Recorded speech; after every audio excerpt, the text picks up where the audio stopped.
Hello hello hello সবাইকে। তাহলে এটা আমার ফার্স্ট একটা ক্যামেরার সামনে আসা, বেশিরভাগ টাইমটা তো ক্যামেরার পেছনেই থাকি। আজকে দেখতে পাচ্ছ পেছনে মল্লিক ঘাট এসেছি অ্যান্ড একটা সুন্দর কনসেপচুয়াল শ্যুট ছিল প্রান্তিকা সৌমিলির সাথে। তো ভাবলাম একটা ভালো শ্যুট যখন হয়ে গেছে, সাথে কিছু ভিডিও শ্যুটও হয়েছে, ভাবলাম কিছু ওদের থেকেও শুনে নিই কেমন লাগলো ওদের, কি না কি, আর কিছু কোয়েশ্চেন আনসার করবো। তাহলে সৌমিলি আর প্রান্তিককে ফ্রেমে ডাকি। সৌমিলি, প্রান্তিক আর মনে হচ্ছে কেমন যেন প্রথমে মনে হলো কেমন যেন দিদি নাম্বার ওয়ানে এসে এরকম ফিল হলো, যে সামনে এরকম রচনা ব্যানার্জি দাঁড়িয়ে আছে, আমাদেরকে ডাকছে, আমরা এসে জাস্ট ঢুকছি, এরকম ফিল হলো। বাট ঠিক আছে, নমস্কার। নমস্কার, আমি সৌমিলি। প্রথমবার এসছি তো তাই জন্য মনে হলো যে দিদি নাম্বার ওয়ানে এসছিস, তো কিছু করার নেই, ধীরে ধীরে শিখবো, কন্টেন্ট ক্রিয়েটারদের সাথে আছি তো হয়ে যাবে। আচ্ছা, তো কেমন লাগলো শ্যুট, কিরম লাগলো?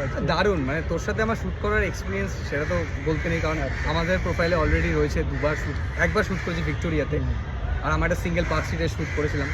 তো অসাধারণ, মানে কোনো কথা হবে না। আমি শুধু একটাই কথা বলবো, ক্যামেরাম্যান ফটোগ্রাফার হতো অ্যাসা, কারণ দাদা এত কোঅপারেটিভ। লিটারালি আমার এই সুন্দর লেডিস হ্যান্ড ব্যাগটা, প্রান্তিকের এই আমার এই ব্যাগ, এত বড় স্কুল ব্যাগটা নিজের স্কুল ব্যাগ, হ্যাঁ তোমার একটা স্কুল ব্যাগ বলে, নিজের দাদা নিজের একটা বড় স্কুলের মতন ব্যাগ, ক্যামেরার ব্যাগ, সব কটাকে একসঙ্গে নিয়ে ফোন নিয়ে ক্যামেরা নিয়ে শুট করেছে। মানে মানতে হবে ডেডিকেটেড ফটোগ্রাফার, মানে দাদা লিটারালি ব্যাগগুলোকে রাখে। ও তার মধ্যে আবার একটা ফটোশুটও, মানে ভিডিও শুট করেছি, ফটোশুট বলছি কেন, ফটোশুট করেছি, ভিডিও শুটও করেছি, যেটা আসছে আমাদের ভ্যালেন্টাইন্স ডে।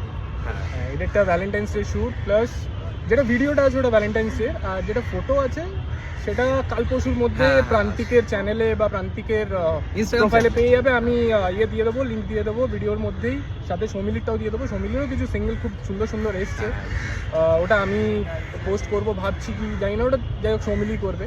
সবার প্রথম কোয়েশ্চেন আমার প্রান্তিকের থেকে, তোকে কি ইন্সপায়ার করলো যদি কন্টেন্ট বানাবি, আর এই জনারটাই কেন, তো জনারটাও বল। আর আমার জনার হচ্ছে কমেডি, রিলেটেবল কমেডি। তার আগে ইউটিউবে স্কেচ বানাতাম। আমি ভুবন ভামকে দেখে খুব ইন্সপায়ার হতাম। ভুবন ভামের যে এতগুলো ক্যারেক্টার প্লে করে কন্টেন্ট করছে, বানাচ্ছে, সেটা দেখে খুব ইন্সপায়ার হয়েছিলাম। তো আমি ফার্স্ট এরকম ক্যারেক্টার প্লে করে ভিডিও বানাতাম, তো হঠাৎ করে আপনার নিজে শিফট করলাম, নিজের মতো করে কিছু করলাম। এখন যেমন ইনস্টাগ্রাম রিলেটেবল কমেডি বানাই, এটা আমার এখন ফুল টাইম হয়ে গেছে। আবার ইউটিউবে আমরা ফিরছি, যেমন আজকে ব্লগ বানালাম, তুইও সেই ব্লগে আছিস। আর সৌমিলি বল। অ্যাকচুয়ালি আমি ছোটো থেকে সাজতে খুব ভালোবাসি, মেকআপ, জামা কাপড় পরতে, নতুন নতুন মেকআপ করতে। তো আমি যখন কলেজে ভর্তি হই তখন আমার একটা মনে হয় যে আমি যদি আমার চারপাশে, মানে আমি যেগুলো যে হেল্পগুলো পাইনি, যে কলেজে কেমন আউটফিট পরে যেতে হয় বা কেমন স্টাইলিং করতে হয়, সেগুলো যদি আমি আমার জুনিয়র গার্লসদেরকে দেখাতে পারি, তো আমার অনেক মানে মেয়েদের সুবিধা হবে। তো আমি তখন থেকে জাস্ট নর্মালি আমার ভালো লাগতো, কলেজে যখন আমি আসতাম তখন আমি গেট রেডি উইথ মি বানাতাম। ও যেমন বললো ভুবন ভামের থেকে ইন্সপায়ার হয়েছে, তার মানে আমি ধরে নিচ্ছি তোর favourite creator Bhuvan Bam. Any time ওন ছাড়া আর কি ইন্সপায়ার করে? বাঙালি কেউ আছে? বাঙালি ইন্সপায়ার করে আমাকে আমার নিজের দাদা ইন্সপায়ার করে, গৌরব সাপাদার, যারা তোমার প্রেত কথা শোনো। আমার দাদা আমাকে প্রচুর কিছু শিখিয়েছে লাইফে, অনেক কিছু বড় হতে শিখিয়েছে, কীভাবে মানুষের সাথে কথা বলতে হবে, কীভাবে নিজেকে এই ফিল্ডে রাখতে গেলে নিজেকে কীভাবে মেনটেন করতে হবে, সে সবটাই দাদার থেকে আমার শেখা। কথাবার্তা বলার ধরন, ব্যবহার, সব কিছু।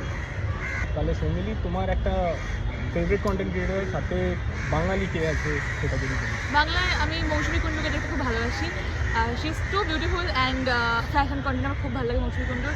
আর বাদবাকি মৃণাল পাঞ্চালকে দেখে আমি খুব ইন্সপায়ার্ড হই। একটা নতুন নিজের ফ্যাশন বিউটি কন্টেন্ট থেকে নিজের একটা মুরচা বিউটি ব্র্যান্ড তৈরি করা আমার খুব মানে লাইক ড্রিম ইন্সপিরেশন লাগে। দারুণ দারুণ। কি ছিল মোটামুটি আজকের একটা ছোট্ট, মানে কি বলবো, ব্লগ, ছোট একটা ডকুমেন্টারি, যে ফটোশুটের উপর। শিনচান্দা মানে কখনো ডিসঅ্যাপয়েন্ট আমরা হইনি, কখনো ডিসঅ্যাপয়েন্টেড আমরা হইনি। এনি টাইম দারুণ ফটো। হ্যাঁ, কিন্তু এডিটটা আমি করি, যেহেতু আমি একটু নিজেকে স্যাটিসফাইড করতে চাই। এটা ওর তরফ থেকে, ও যেটা পোস্ট করে ওটা ওই করে, আমি করি। বাকিগুলো শিনচান্দা নিজেই নিজের প্রোফাইল থেকে যেগুলো পোস্ট করে সেগুলো শিনচান্দাই করে, এবং ফটোশুট তো অসাধারণ করে, সেখানে কোনো কথা নেই। Thank you. খুব ভালো একটা দিন ছিল, এবং আজকের ফটোশুটগুলোর জন্য আমি খুব এক্সাইটেড। এগুলো আসবে, এগুলো 2-3 দিনের মধ্যেই আসবে। তার আগে বোধহয় এই ভিডিওটা চলে আসবে নাকি আমি জানি না। এই ভিডিওটা আমি মোস্ট ওয়েলি কালকেই পোস্ট করবো। বাহ, দাদা ঠিক আছে। আর দাদাকে যাই বলি, এটা তুলে দাও, এরকম তুলে দাও, দাদা সেটাই হ্যাঁ বলে। এটা খুব ভালো লাগে আমার। মানে অনেক ফটোগ্রাফাররা এরকম থাকে যে নিজের মতন করে তোলে, মডেলরা কি বলতে চায় শুনতেই চায় না, বা সেটা কোভার্টি করতে চায় না। ফটোগ্রাফি হয় না। হ্যাঁ, কিন্তু দাদার একটা জিনিস খুব ভালো, তুমি যদি ফটো কোনোদিন শুট করো তাহলে দাদা তুমি যেটাই বলবে দাদা এক কথা বলবে হ্যাঁ, আর খুব সুন্দর একটা ফ্রেম। যাক, খুব ভালো কাটলো। হ্যাঁ, অনেক জ্ঞান গল্প হয়ে গেল। চলো, সবাইকে থ্যাংক ইউ দেখার জন্য। টাটা।